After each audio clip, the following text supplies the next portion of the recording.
everybody. Welcome again to another episode of Real Talk Now. Yes. Tonight we're going to talk about breaking the code of the real mother tongue. Whew, that's something right there. Communication, how we can understand it. That's what we're going to talk about. But first, I want to ask, what is communication? People of color have assimilated to a language that is not our own. We had to learn the language that was not originally created for us. It is no doubt that many are able to communicate well, but does communicating well also mean or also equate to communicating effectively? Distortion, not just in life, but in our relationships, that can be the effect of not communicating effectively. Some of the questions we may want to ask is that, how has ineffective communication affected our lives? What do you think the African American woman, what do you think she needs to do? But before I go too far, I want to bring my guest in, Miss Avis Robinson, and I want her to teach us, inform us, and let us know what it really means to be effective in our communication. Yes.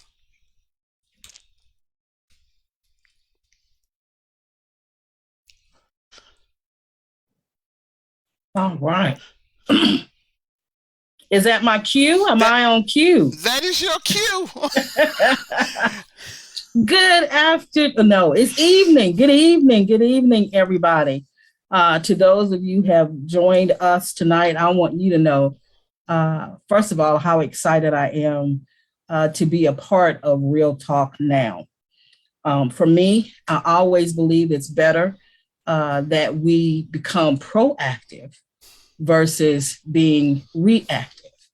And so when you have Real Talk Now, it means we get to put the conversations on the table that will help us to be mindset driven, to be proactive.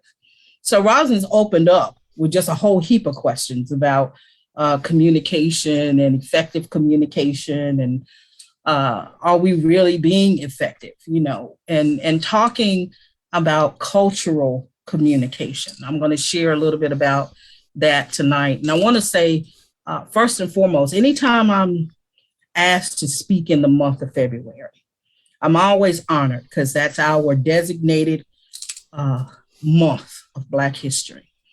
As people seem to be more attuned, more able to hear in February, because that's our month. Not that the other 11 aren't relevant, the other 11 months of the year that they aren't relevant, but it seems that people prepare to hear differently in February. So I'll take it. Any opportunity to shed light on my passion, what it is that I believe that I've been commissioned by God to do.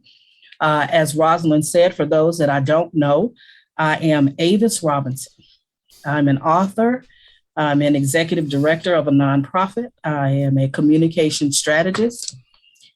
And it's important and it's imperative for me to say that being all of those things, nothing is greater to me than being a Christian, a kingdom citizen with kingdom privileges, ruled by King Jesus. I believe that all the things that I've done, all the areas that I've mentioned, that it's simply an extension of what and how God has transformed my life. So I want to talk a little bit about how I got on this journey, and then we'll get into the meat of it, if that's okay with you, Rosalind. That is I want to talk about, I began my communication career in 2016. The ink was still wet on my degree. I have a bachelor's in nonprofit leadership and management, and I have a master's degree in strategic communication and a concentration in crisis management and public relations. I was a non traditional student, meaning I went to college, started college in my 40s, my late 40s, and I graduated in my 50s. So definitely, I went to school at a time where I could hear different. I'm so grateful to God. I don't believe that if I had been the student who went to college immediately after high school, particularly because I hated school, I was not a fan of school. I believe that if I had gone to school right out of high school, I would not have gotten what I got. So timing is everything. And I'm grateful to God that it took me some time to get there. His timing is perfect timing. So when I left college, I hit the ground running, much like we do after we've obeyed the gospel. We are just ignited with fire. We want to tell everybody about it. And when I graduated, I had the same mentality. I got to tell everybody. I need to tell everybody what I learned about communication because it changed me. And I know that it will change everyone else. And much like when you obey the gospel and you go tell everybody else, you hit a brick wall. And it is that people aren't as excited about it as you are. Mm-hmm. Right? And you take a couple hard hits, and before you know it, your zeal, your courage, your excitement begins to wane. And that was starting to happen to me right out of college because, this knowledge was good to me. And certainly everybody want to know it, right? You can't keep it to yourself. So I had to slow my roll and find a place where I could impart this knowledge without it seeming to be so confrontational. And of course, that was a challenge. So I started out at this North Carolina Career Center. I was consulting for a nonprofit program that focused on enhancing careers and job readiness skills for vulnerable populations. And in turn, that position taught me something. I went in to teach them this effective communication. And God, in his infinite wisdom, knew that I would learn something different that would shift how I teach. Mm.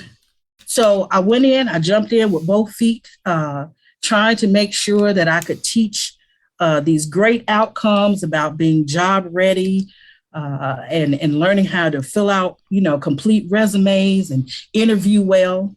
And as I engaged with more and more students of color, here's what started to happen. I recognized that there was a deficit. I recognized that I had been instructing what to do in XYZ situation. But the comments that I was getting from students of color was very different from our counterparts. It was almost like the counterparts had more knowledge, even though they were all in the same social economic demographic. Mm. They were all in the same social economic demographic of income, of having a job versus not having a job. But when I spoke with people of color, something was off. So I'm gonna tell you a quick story that really springboarded my getting into communication the way that I am. So I was talking to a gentleman one day about his interviewing skills. And I was giving him suggestions on some things that he could say in the interview that would make him more employable.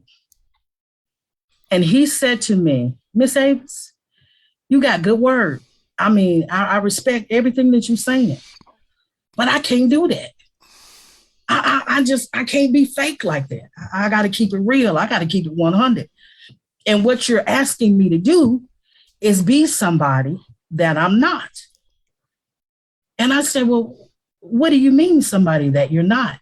Well, you want me to change my language. You want me to change how I go in. You want me to change how I dress. You want me. I was like, oh, okay. So, what you're saying to me is you're not, the peer group that you're in has not given you permission to grow, that Mm. you are in a position where being better is not allowed.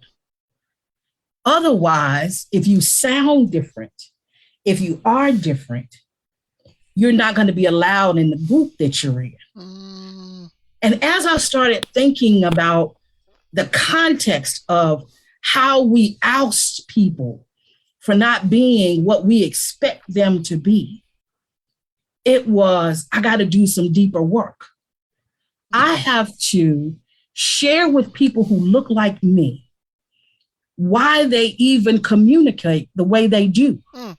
so that they understand the value of what they are communicating. I'm going to say that again because I think y'all probably didn't hear it. And I know you'll watch the replay, but I think this is really important. I have to teach people why they are communicating the way they are so they can understand the value of what they are communicating. Mm. It was mind blowing to me. It was the moment that I realized I am teaching the wrong thing. Mm. I cannot teach effective communication to the faces that look like mine until I teach cultural communication. Mm. When I answer the why, the what will become easy. You won't be being fake. It won't seem like being fake. It will seem like your values have changed. Mm. Because what I learned in school is that what I thought was communication was not. What I learned in school was that I had been taught to focus on the medium and not the message. Mm. Oh, there's a ball over here. Look over here at this ball. So I was distracted by the medium and I missed the message. Mm. What does that mean? We get real caught up in the delivery. If the volume ain't right, if the body language isn't right, if all the context of what I see isn't right, then the message isn't right. And when I finally learned, when I cracked the code, that communication is not talking, that communication is a behavior that gets filtered through your beliefs and values, it was a straight up broken egg. Oh, I got this thing. And so, what I want to share tonight is that you can keep it real, you can keep it 100 and still express your values in a different fashion. And for those who can't accept the fact that you've learned the difference between the medium and the message, maybe that's not your circle. And it's time for people of color to mature in their communication. Because what we've been given, the language that we've been assimilated to, I told you I was dropping gems tonight, and I'm gonna be quiet in just a minute because Rosalind looked like she want to say something. But what we have assimilated to, listen to me clearly, it is a language that was given to us that was conducive to the master-servant relationship. Mm. I'm gonna say it again. It was advantageous to the master and the master-servant relationship. Wow. But all of the other relationships that communication enhances, not so much. Mm. Mm. Mm. Because we struggled with how to communicate love. We don't realize the impact of how we see ourselves, how we see others, how we see money, how we see sex. All of that is part of the legacy of what we inherited. So I know somebody going to jump on the bandwagon and say, why we keep talking about slavery? Like we aren't slaves and you weren't a slave. And why do we keep talking about slavery? Well, I want to say, first of all, I am a fan, a follower of Joy DeGruy. She is the author of Post Traumatic Slave Syndrome. And as I started becoming more acclimated with the understanding of what communication is and what it produces and its outcomes, I learned through reading her material that language is a peculiar institution. Matter of fact, that's actually written in the Willie Lynch letter. Language is a peculiar institution. Mm. And what we have done is assimilated to a language without a lifestyle. Mm. We've assimilated to a language, but the language that was given to us, our lifestyle didn't look anything like theirs. We were the servants. We were the slaves. So anything they said to us, anything that they gave to us, it was to produce, listen, y'all, it was to produce obedience. Blind obedience. Wow. It stifled thinking. It stifled critical thinking. It stifled care and concern, because you didn't get too attached to your children or to your husband because they might be sold. Yeah. Yeah. So when you think about what we have, the trauma, the psychological trauma that we have inherited with the way we communicate, and how many generations removed we are, but we still communicate in that same ideology. It's time to crack the code. It's time for us to really look at what's happening with our current personal relationships. Joy DeGruy gave a quote in one of her most recent talks, and the quote was by Randall Robinson, and it said, "The worst thing you can do to a people is rob them of the memory of themselves." The worst thing you can do to a people is to rob them of the memory of themselves. When you hear that quote, think about the fact that we are the only ethnicity that cannot go back to our original language. That's pretty powerful. So anyway, what we're talking about tonight, why do we keep going back to slavery? Because it's critical to the African-American experience, in that our language was annihilated. Every relationship we develop and engage in is based, let's slow it down, on the quality of the shared communication. Every relationship we engage in is based on the quality of the shared communication, our relationship with God, our relationship with ourselves. We have more conversations up here with ourselves, by ourselves, than we do people. Yeah. Now, if the way you see yourself is distorted, then the communication that you share will be distorted.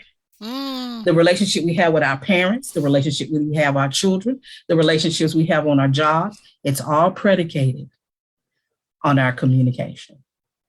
So I'm gonna pause and give Rosalind an opportunity to break in, and then we'll do some Q&A, I suppose, and I'll continue on. I don't know. My head was down like that. I'm just taking all these notes. So y'all don't think I won't paying attention. I'm trying to take in this stuff right here. Okay. So wow, that was a pretty powerful intro. I don't know if I'm gonna have a whole lot of questions. I'm gonna try. Because one thing we heard was distortion, not just in life, but in our relationships. Now, effective communication. Okay, how has ineffective communication? Let's talk about that a little more. Ineffective instead of effective. We got effective, but in order to be effective, like you said, we got to deal with that ineffective. So to get to the point that you are right now, because you are a powerful orator, communicate greatly, but I'm sure that came over. Well, I'm not going to say I'm sure because I don't want to speak for you. Did that come over time? And let me know, or let us know basically, how did ineffective communication affect your life? Okay. Excellent question. Excellent question. Did it affect my life? Absolutely. I Ineffective communication affects every person of color who has any connection to enslavement. Okay. So when I think about ineffective communication and how does it affect us, I'll go back to what I was saying initially with how we see love. The fact that we have these levels of attachment versus being unattached. We struggle with how to connect in our most intimate relationships. Mm, Uh, when you think about how we were conditioned to communicate very ambiguously, like clarity is the thing that moves you from one stage of communication to the next. amen. It's how you know that people understand and they get where you really are coming from. However, from an enslaved legacy, we as a people learned, conditioned to hide things, Mm, how to be ambiguous. Don't you tell your master everything, and you can't tell everybody else everything. Because if you say everything, it could get you killed. mm, You get your feet chopped off, get your hands chopped off, right? So we learn how to speak in coded language, mm, broken sentences, language that is the most furthest thing from being clear. Now you're in an intimate relationship where clarity is a requirement, but you don't really know how to give 100% clarity, right? Now, for me, how did that affect me in my own personal relationships? How much do I expose? How much does he expose to me? Right? That coded communication that we learned through our past legacy, right? How we see ourselves. Not too long ago, I was speaking to someone about we see in mass media how they overemphasize us killing each other, Black people killing Black people. And if I can just get you to understand the message tonight about value and what that means to your communication, mm, well, it's easier for me to hurt you if I have no value for me. mm, Right? So in order for me to kill you, in order for me to be in a gang, in order for me to be on the street, I must go out there with the understanding that I could die too. mm, You kill me too. So the value has to be extremely low, right? It has to be extremely low in order for me to operate in that parameter, right? So the way we see ourselves, our self-esteem has been so horribly affected that we're communicating from a place of devaluement. Let me give you an example. And this is not my example. This is, again, Joy DeGrew's example. She gives an example of the master coming up to a slave, and he says, "Is that your boy out there? He's coming along real well." And instantly she says, "No, no, sir. No, he's stupid. He got something wrong with him. He lazy. He no good. He no good boy." And she's trying to keep him from being sold. mm, But by so doing, she has learned to denigrate her children. mm, mm, mm, And that is considered appropriate adaptation when you are in a crisis situation. Now, when you think about how we rear our children growing up, I can remember having the ability to speak very clearly. However, it was coined as the gift of gab. You mm, talk too much, mm-hmm. right? You need to go somewhere and sit down. You don't need to be in grown folk business. Yeah. However, that gift was not cultivated, right? It was squashed Yeah. because when you think about how our parents, the extreme they went to protect us from the white man, which is say very little and do very little. Yeah. You're seen, but you are not heard. Yeah. You cannot let the master know that you have XYZ skill set, that you have XYZ gift, because now you become more marketable. Mm. You're more valued to the white man than you are to me. Wow. So when you think about long term, how that gets passed down, we're still denigrating our children. We're still downplaying our children. We're still stifling their gifts. How did that affect me? Oh my God, I didn't see the gifts in my own children. Mm. Mm. Mm. They were grown and asking me, Mom, what's my gift? We're in the body of Christ now. And the preacher's talking about everybody got a spiritual gift, but they don't know what theirs is. Mm. Mm. Why? Because we're not magnifying them. We're not talking about them as though they're evil. Because you need to go somewhere and sit down. Yeah. Right? You Yeah. too funny. You got too much going on. Right? How we see success. How many of us get on the precipice of being successful and self-sabotaging? I've done it. I've done it. How many of us I've have the done it. skill set and the ability and the gifts to be entrepreneurs and to Mm. create things and build things and grow things, and you'll get right at the door and turn around? Yes. That ain't for me. I ain't supposed to be doing that. Yeah. Oh, if I be successful, that means I got to struggle with money. I'm going to have way too much money. I'm going to have more money than I know what to do with, right? The way we see money, right? When you hear the word nonprofit, we've been conditioned to believe that a nonprofit is broke. You got to always be begging for money. But when you see nonprofits that are run by our counterparts, like United Way and all of these other $1 million nonprofit don't mean broke. It means you take the money that you earn and you put it back into the business. We struggle with that because we want to fundraise to death, because we don't understand the success, the money, how we see God. Y'all know this is new and relevant, right? We have a whole generation that's struggling with the word of God. Mm. Is it true? Is the Bible true? Is God real? Or are we just speaking stuff into the universe? Mm. I want you to know, not only is this a language issue, but the enemy set us up for the okie doke. Yeah. Way back when you think about your life and your struggle, if your stuff happened when you were young, I just believe you were meant to be great.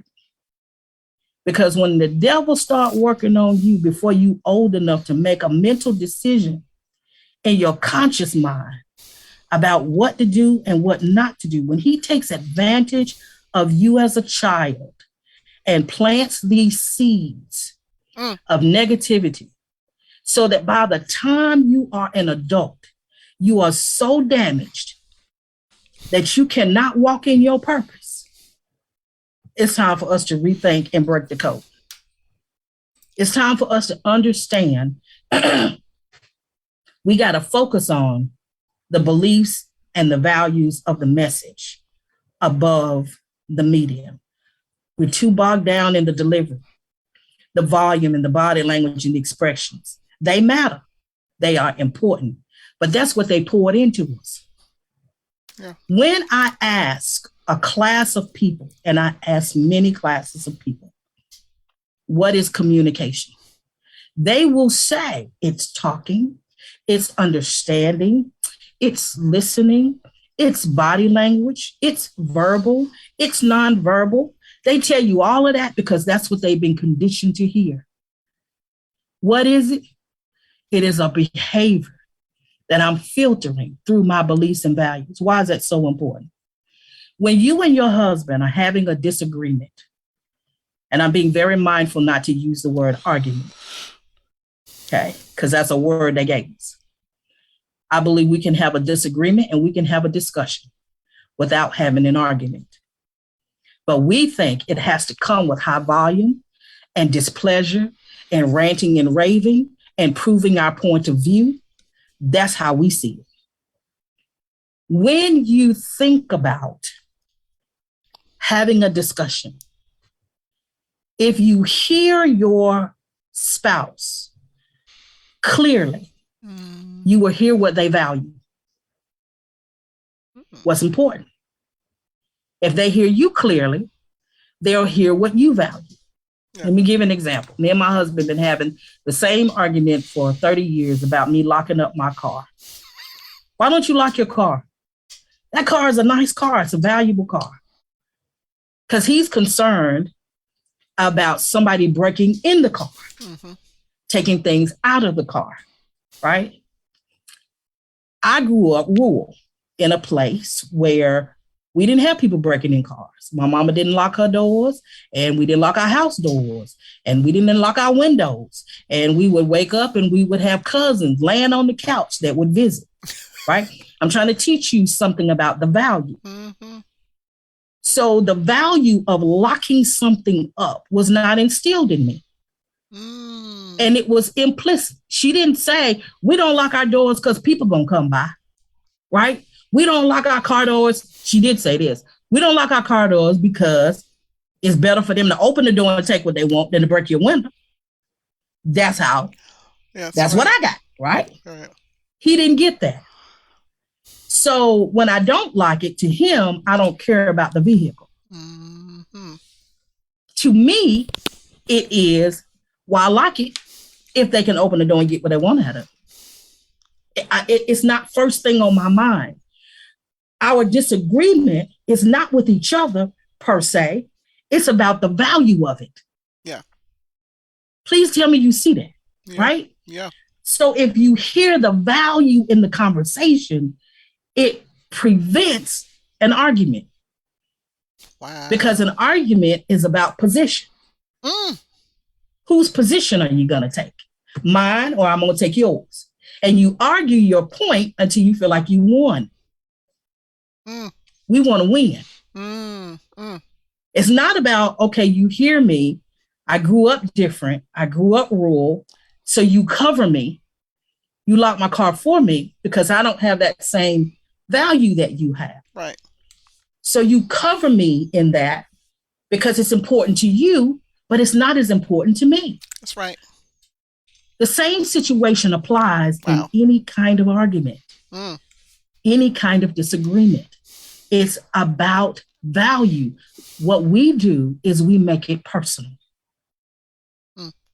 And when you make it personal, you cannot find a solution because you're always going to win up here. You always going to win because that's how I see it. That's what it is. So as long as you make it personal, and they know this, they gave this to us. As long as you make it personal for them, as long as you keep them in their feelings, they can't be objective. Wow. I need to keep them revved up. I need to keep them in their emotions because I got a bigger picture. I need cotton picked. Need to feel clean. Right? Wow. How do we keep the other person from making it personal? Great question. You have to express to them what's happening. The person who makes it personal was me 10 years ago. Was you probably 10, 15 years ago.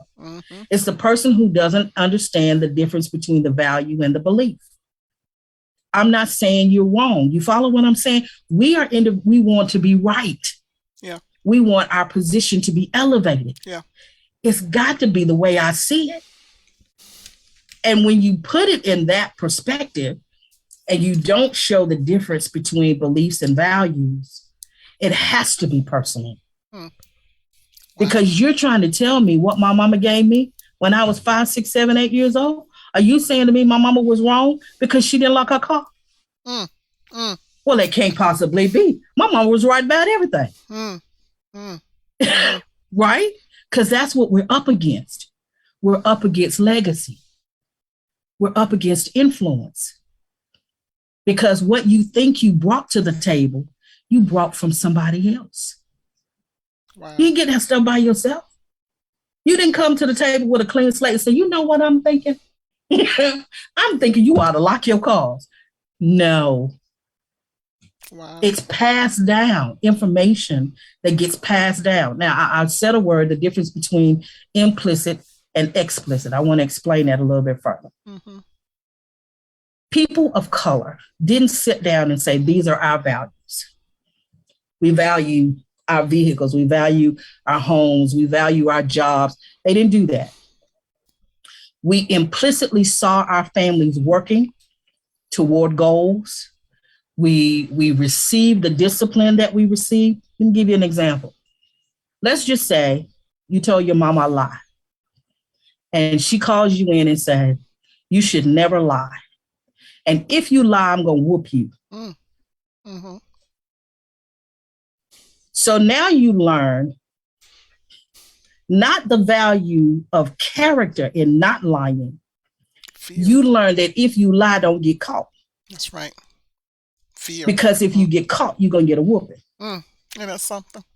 So we implicitly teach our children or have taught our children things from an enslaved past that we have not chalked up to slavery. Wow. I'm going to whoop you if you lie to me. Don't get me started on capital punishment, because I whoop my children, my mama whooped me, and so on and so forth, right? I believe that we can approach discipline differently today. Amen. I believe we should approach discipline differently today. Yeah.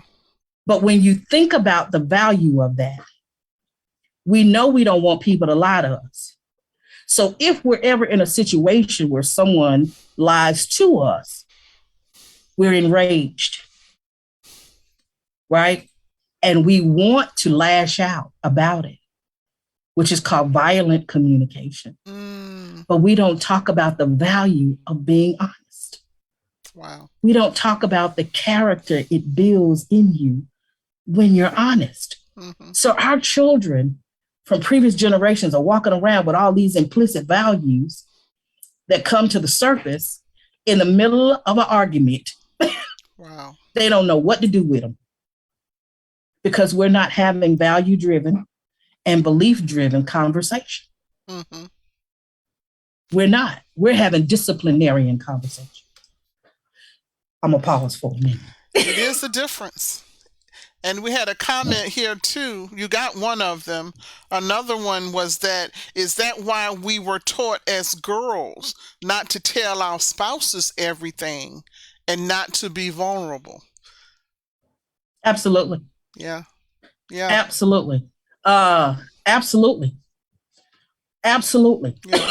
Yeah. And to even ask that question, and it goes to the heart of not just girls, but men too. Yeah. And again, our relationships suffer because of our inability to go beyond the surface. Yeah. We have lots of minute surface conversations. How was your day, honey? How was your job? How's everything going? Everything good? Then when it's time for what I have coined uncomfortable conversations, they're not had very well. Right? when you must move beyond the surface and feel me and understand me and all the background that goes with my decision making process. That part, right? We don't talk about that. Yeah. We don't talk about the background that goes with my decision making process, which feels over in time. Absolutely, it does. It's in the church. It's all over the church, right? Because we act like once we become Christians, that the foundation influence of how we learn to communicate goes away, and it absolutely does not, unless you're intentional about it. Yeah. Right? I had a conversation a couple of days ago with Rosalind and talking about how we put up walls. But in order to have more intimate relationship with people, we have to put the wall down. We have to say, no. I'm used to putting the walls up, but Now I gotta bring them down because I need to develop this relationship. That's intentional. Mm-hmm. And in communication, when you're talking about cultural communication, until you get intentional, you won't change it. Yeah. You can't change it. Why? Because communication resides in your subconscious. It's on autopilot. You Yeah. learn how to do it when you were a kid. If you articulate well, you know where to put your nouns, your verbs, your prepositions, and so on and so forth. You can string together a mighty fine sentence. Yeah. But that in itself is not communication, Yes.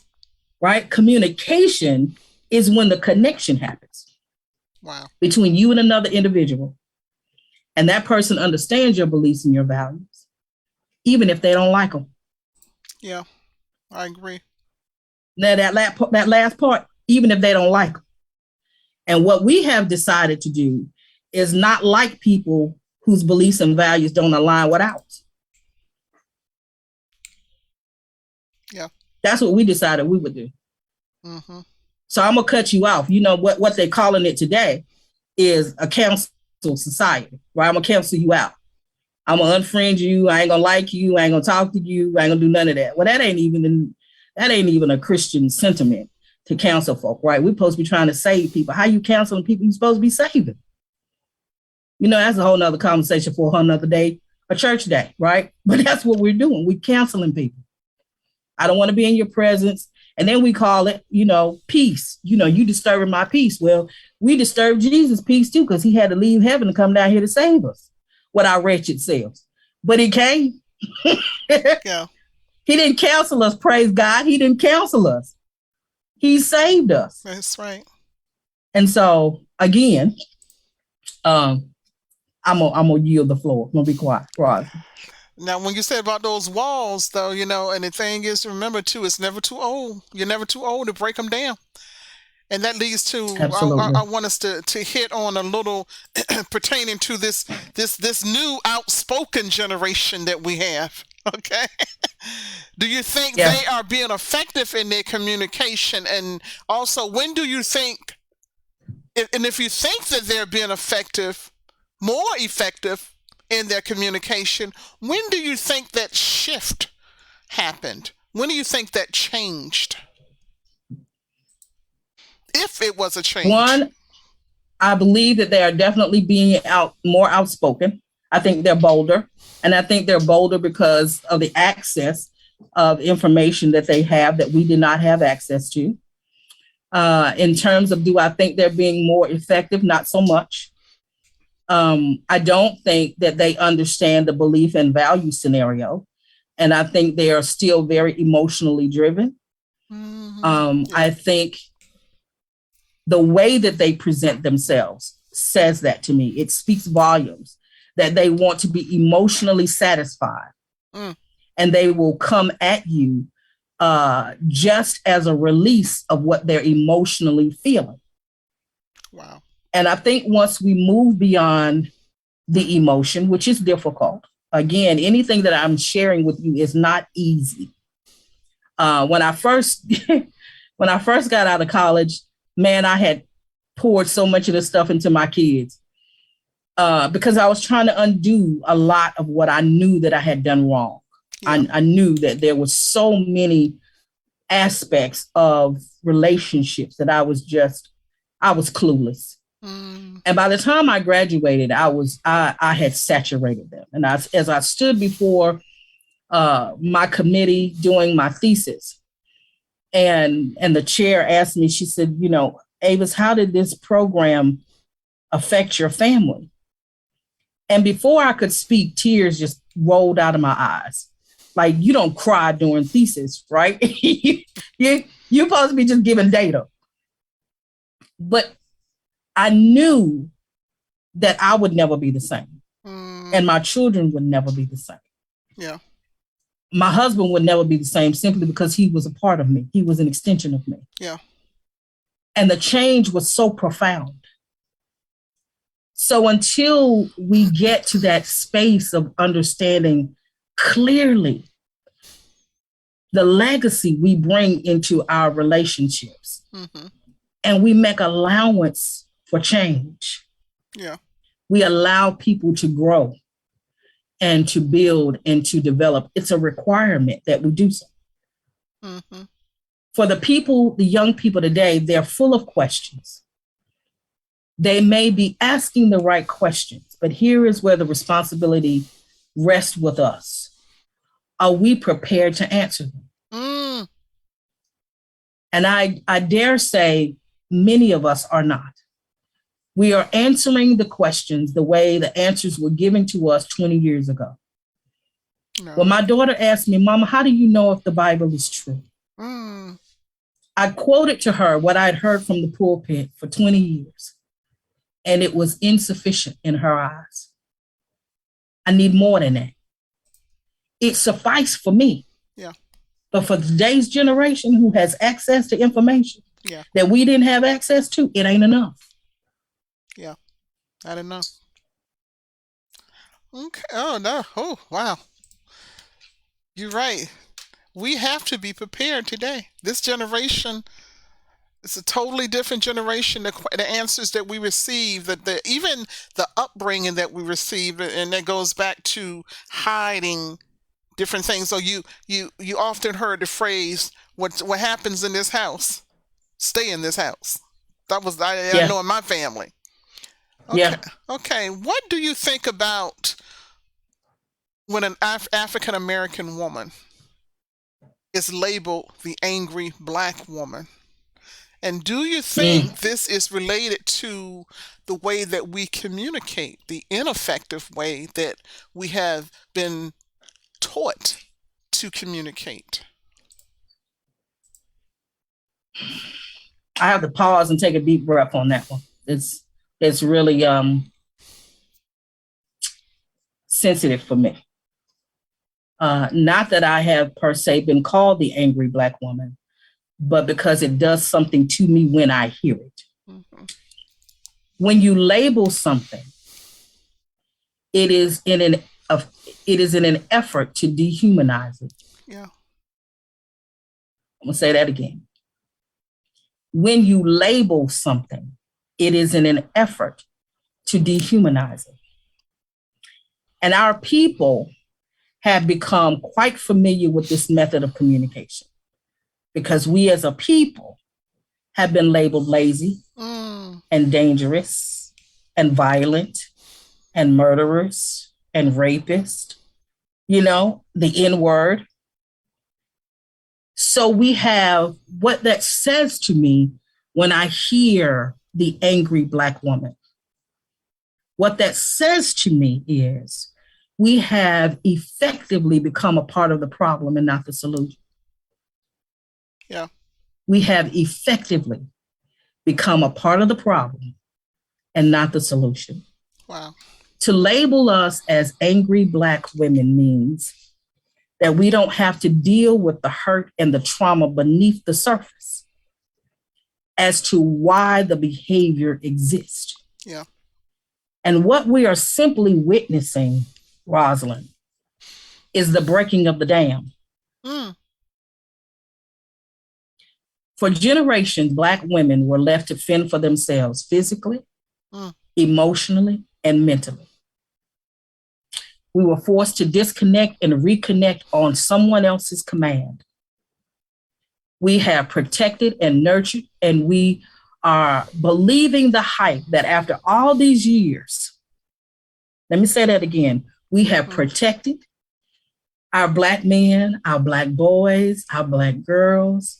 We have protected and nurtured. Yeah.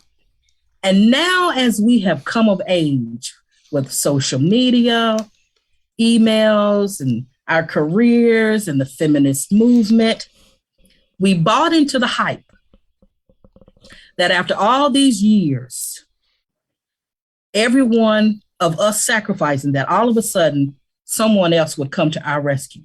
And Mm. then they didn't. Mm. Yeah. They simply want more of the same. Less talk from us and more do what I say, please. Mm. Are you hearing me? Mm-hmm. They want less talk from us and more do what I say, please. So when I'm angry about the fact that everybody else getting rescued, y'all not gonna rescue me. Mm-hmm. It's my turn to be rescued. Right. Because there were a time you couldn't rescue me. That generations and generations of do what I say, please, while we are now supposed to be engaging in endless self-care, because it's our time, has left us overwhelmed and dazed. Mm. We need no labels. What we need are brothers willing to do the work to help us heal the same hurt that they experienced over 400 years ago. Mm. That's my soapbox. That's my platform. Don't give me no label. Mm-hmm. Help me fix what's wrong. That's right. Come to my rescue. Save me. Yeah. Be there for me. Yeah. Protect me. Yeah. That's what I'm looking for. And if we are in a marital relationship, there's no reason that a husband should call a woman, an angry Black woman, and not question why or what he's added to the plate. Mm. Did you make me angry? And if I am angry, are you doing your part? You doing your job correctly? Because I should have no reason to be angry. That's right. That's right. That's my soapbox. Yeah. We have a question is how do you understand the difference between communication and disrespect? One, this is where that communication and that language is skewed because they told us how to define things, and people of color have learned to define things by context and not by what it really means. So when we think about disrespect and we think about our enslaved past, disrespect was associated with obedience. If you don't do what I tell you to do, you be a disrespectful boy, girl, and you reap the consequences behind it. Well, we brought that into our marital relationships. Because when you look up the word disrespect, it means to honor, to admire highly. It has nothing to do with obedience per se. And if I respect you and you're leading me appropriately, right, you'll have my honor. You'll have all of those things. But we struggling with leadership. That's a whole nother conversation. Call me back for a whole nother day. We're struggling with leadership. So when you think about communication and disrespect, again, they worlds apart. Yeah. We're using disrespect as though what I'm saying to you is disrespectful, right? Okay, so this person is saying from children. Okay. Okay, from so I'm gonna finish this on the husband and wife, and then we'll do it from the children perspective. When you're asking me to do something, if I'm saying it to you with what we consider to be a tone of disrespect, it seems to be volatile in a lot of our marriages, which means we have to go back and reassign the correct meaning to what respect is. And when it comes to children, that's no different. As I was saying to you earlier, we would say things to our children like, if you lie to me, I'm gonna whoop you. If you do this, you're gonna get in trouble, et cetera, et cetera, et cetera.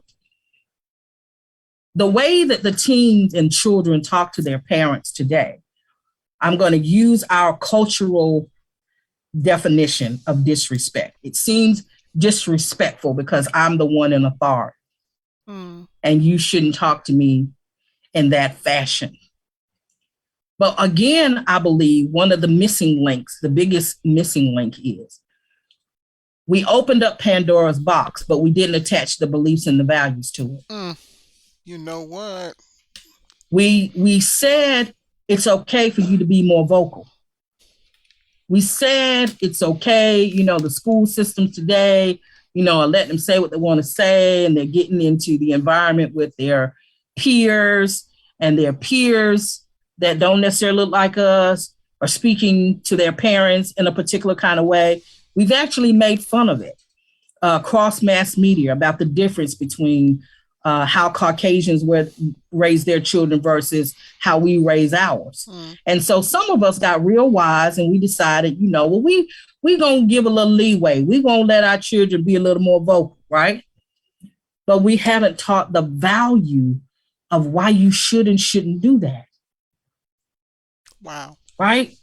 We haven't taught them, we're not having the right conversations about living your life longer based on the respect that you have for your parents. Wow. We're not having the conversations about our enslaved legacy to show why the value of you being able to tell me something that I could never tell my mama 10 years ago, 20 years ago. Wow. I was a grown woman and there were things I ain't saying in front of my mama. I'm just not doing it. Right? And it was not so much because I valued the parental relationship. It was because of fear. That's different. From a spiritual perspective, God wants us to come to him in a specific kind of way because he loves us. He tells us that we can come to him boldly. That's right. Right? We can talk to God boldly. He's our Father, right? But he's opened that relationship up based on the value of the love that he has for us. Mm. And he displayed it. Right? So as we're rearing our children and we're not instilling the values based on the demands or the commands that we're giving to them, and they're so caught up in being free. I'm free to say whatever I want to say now, whether you like it or not. It means it's time to unlearn some stuff. Anything you can learn, you can unlearn. That's right. Takes more time. Takes more time, but it's doable. That's right. And again, it's about how do we converse about that? How do I explicitly convey the value of you not speaking to me in what I consider a disrespectful fashion? Mm. How do I convey the value of that to you? Because one day you will have children, hopefully. Yeah. And if you do, could you sit in the same conversation as the parent and allow this to happen or to be said in this fashion when you know what you're trying to do is save their life? Wow. That's a value. That's a conversation. That's a conversation. And also, too, elaborate on this. Effective communication is the responsibility of the communicator, not the receiver. Yeah. Yeah, that's big. That's big, Ross. That's one of the things that I learned in communication that blew my mind. Because that's not what we do. I'm gonna blow my nose, I'm sorry.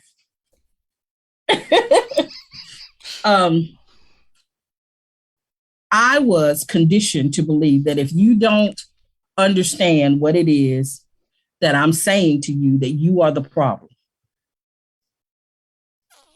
We are now teaching through social media memes that if I'm communicating to you and you don't get it, it's about your level of comprehension. Okay. However, we'll take that same information and say that if I am a student in your class and I don't get it, it's the teacher's fault. Because just as a teacher, we have to learn how to change our message to the point that it can be received by the receiver. So if it's your message, you're responsible for the delivery. How bad do you want me to know what you got on your mind? And trust me, most of us already understand the level of comprehension before we engage in communication. That's right. So when I learned that communication is not talking, that was problematic for me because I grew up in an era of because I said so. Yeah. It is what it is, Yeah. right? And if you grow up in that kind of era, that means once I lay out my case, once I present it to you, the rest is on you. Yeah. But we spend a lot of time being mad at the receiver for a message we miscommunicate, Awesome. for a message we're not clear about. What do you really want from me? Also, from an enslaved past, we don't know how to convey need. We convey feeling, Mm. emotion. You feel me? You get me? Mm-hmm. I'm in my feels about that. But when it comes time to express what you need, we struggle with that. And we make the person who's not giving us or fulfilling the need responsible. Wow. But you didn't express it. Wow. But you know how you feel. You feel void. You feel empty. You feel angry. You feel all of these emotions. And what you do is you express how you feel and not what you need. Amen. Amen. All of that is part of that legacy. Mm. And when we think about us as a people, that divorce is astronomical, even in the church. And it is because we make every argument personal. It's not about why didn't you lock the car? Well, that's not my value. It's not because I don't care about the car. I do. Because if you drive it over too many potholes, I got a problem. Yeah. I care about how you drive my car. I ain't worried about locking it. Yeah. Right? So that's a value difference. And when we learn how to communicate from a value based belief space, we can take a step back and we can actually see where we agree. But many of us don't know what we value. Okay. We just, in our heart, feel that ain't right. Yeah. But can I articulate my value? That's a struggle. Can I articulate what I need from you? That's a struggle. But I can show enough tell you how I feel about it. That's right. Wow. Yeah. Do you think we sometimes put more energy in communicating more effectively to other ethnic groups and sometimes miss the opportunity or miss the mark in communicating first to ourselves effectively? Absolutely. Absolutely, we do. And we do so because we were conditioned to do so. When you go back and you read the Willie Wow. Lynch letter, it specifically talks about we were conditioned to believe only the master. So if I bring you information and I look like you can't have more information than I have. Mm-hmm. There's a book that's called, and I forget the name of the author, but if you Google it, I know you can find it, called The Miseducated Negro. And that book talks specifically about how when we go to college and we come out of college, um, thank you so much for joining us, Kathy. And we go to college and we come out and we try to share this information, it's not well received. I've had people that I know that I believe love me and care for me and support me. They want to see this information in mass media expressed in another fashion.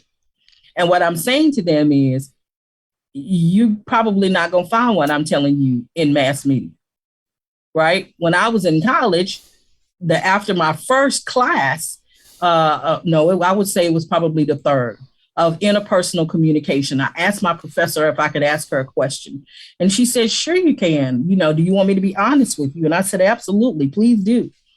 And what she said to me was, "Avis, I am a white woman, and I'm teaching you out of a book written by a white man. And if you want your people to know, you have to teach them."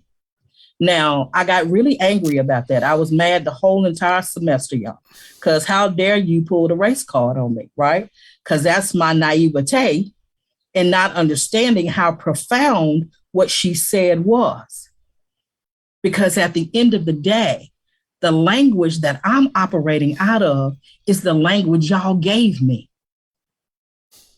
Wow. So you got to really hear that. and let it marinate in your spirit. Mm. The language I'm operating out of is the language y'all gave me. And if you are a white woman and you're teaching me out of a book written by a white man, absolutely there's going to be more knowledge in the two of those than in that's in what I got from home. Yeah. Yeah. Right? So you're expanding my knowledge by saying, here's the inside secret. We didn't give you everything you needed. Yeah. Well, what the what? Yeah. Why would you do that? Why would you not give me everything we needed? That's right. So she did an exercise and she showed us what do you call it? Taglines or whatever it is. Hashtags. No, Hashtag. from Oh. commercials. Like living the Coca-Cola way, or something, some when you have a commercial and they give you like a little jingle, right? Mm-hmm. So she did an exercise and she gave about 20 different jingles from commercials. And in those jingles, she had two that were specific to Black organizations. I got every last one of them right, but the two that were associated with Black organizations. Wow. And it's because of exposure. That's right. That's right. We didn't have the ability to overexpose our jingles on TV. You had to buy prime time, right? You had to put it at a point where you knew that either this person was watching Good Times or Fred Sanford, and you know what I'm saying? All of these things, and my mama didn't allow us to watch that. Mm-hmm. So I watched Andy Griffith and I Love Lucy, and okay, I watched those kinds of sitcoms and shows, right? But the commercials that came on during the times I'm watching those shows are not Black people commercials. That's right. Right? Why? Because when marketers are marketing to us, to anyone, they pick their target audience. And when you pick your target audience, you're going to pick it based on what you know they believe and value. That's because right. You want your product to sell. That's right. That's right. So when I learn, I'm being targeted and I'm only being targeted at XYZ times, communication is real deep. Yeah. Because you done pulled me in the grocery store and you done walked me down the aisle. And at some point in time, if I got any excess money, any miscellaneous money, any surplus money, I'm going to buy your product because I see it all the time. Yeah. Yeah. Y'all, that's us. Yeah. At home. We are marketing ourselves to our spouses, to our children. Wow. Right? By what we believe and value. And we're wanting them to do the same to us. But because we didn't have the code, because we didn't have the secret, we took it personal. Yeah. How dare you want me to buy a Schick razor when the people don't like Black people? They ain't telling you that. Mm-hmm. But I bet you if you went in the store back in the day and it wasn't before razors to choose from, and the razor that you saw on the TV, to me, the TV commercials on a regular basis, that's the razor you picked up. That's right. So we have to look at this through a much broader lens, a bigger lens, a different lens. That when you move away from the talking element and you really understand that what I'm saying to y'all tonight is, I believe that we have an inherited legacy of language, of a lifestyle we didn't get to enjoy. It was given to us because it was advantageous to the master to keep us in a space of obedience. At the very root of that language is fear and control. If I'm extra mean, if I threaten them, if I whip them, if I beat them, if I denigrate them, if I make them have no value in themselves, if we give them no money, if we give them no access, they will do what we say. That's right. And we have taken that same language and we have misappropriately used it in our intimate relationships, our parental relationships, and our work relationships. And I'm saying you can be better. We can be better. You are allowed not to do that. Yeah. You can change it. Wow. Wow. Girl, you said a whole lot of stuff tonight. And I got this video, so we're going to share it. We're going to blast this for sure because this needs to be heard. How? How can the audience reach you? How can the audience? I got a couple ways they can reach me, but let me share three things if I can about how do we break the code. Is that okay? Yeah, that's fine. Okay. How do we break the code? First, you have to understand that communication is critical to every relationship engagement, every last one of them. When I looked and did some research from some surveys, these are kind of outdated, but they're still relevant. It says 100 mental health professionals were polled and found that communication problems uh, was cited as the most common factor that leads to divorce. Over 65% of couples that get a divorce, it's because they don't know how to communicate. Yeah. Followed by couples' inability to resolve conflict. That stands to reason. You are not a good problem solver. You cannot be good at conflict resolution if you don't know how to communicate. Yeah. Okay. Number two, communication is critical to career advancement. 93% of employees consider good communication skills more important than a college graduate's major. Can you communicate at multiple levels with people? Yeah. Can you take it all the way down to the end of the rung? And can you bring it all the way up to the CEO? That's right. If you're not good at code switching, if you think code switching is fake, we got some work to do. That's right. It's necessary. That's okay. Right. And finally, number three, anytime you want to expand your reach beyond your personal inner circle and connect with people who think and feel differently than you do, your communication skills will be the key factor that determines your results. That's right. If you want to reach beyond your inner circle to connect with people who don't think and feel like you do, your communication skills is the key factor that determines your results. Now, how can you get in contact with me?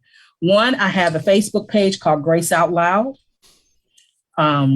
I've not posted it in a while, but I've got lots and lots and lots of videos out there, and I hope to resume soon. I'm working on a body of work, a project that I hope to be releasing in March. And then you can check out my website, which is www.graceoutloud.cc, not .com, .cc. www.graceoutloud.cc. My phone number is attached to both of those platforms. So if you have questions and you want to reach out, if you're having a communication crisis, hopefully I'll be able to give you some strategies and some key points that will help walk you through it. Please know this, that everything that you got tonight, whoever the person is that you may be struggling with communication with, they didn't get it unless they're sitting in the room with you. So don't go back expecting that all this knowledge, because I've had it happen. My daughter said, Mom, we should have never told me this stuff. And I said, it's hard. You have to do the work. Yeah. And unfortunately, many of us aren't willing to do the work. We're willing to say, that's just who I am. Yeah. Take it or leave it. But I want you to know it's really not who you are. It's what you were given. It's what you were given. So good stuff. Now I want everyone to make sure that you stay up there because I'm going to go ahead and end the broadcast. But you know what? We're going to keep on. We're going to stay here because what we're going to do is have some personal questions and answers. I'm going to bring everyone in. Make it a good one, family.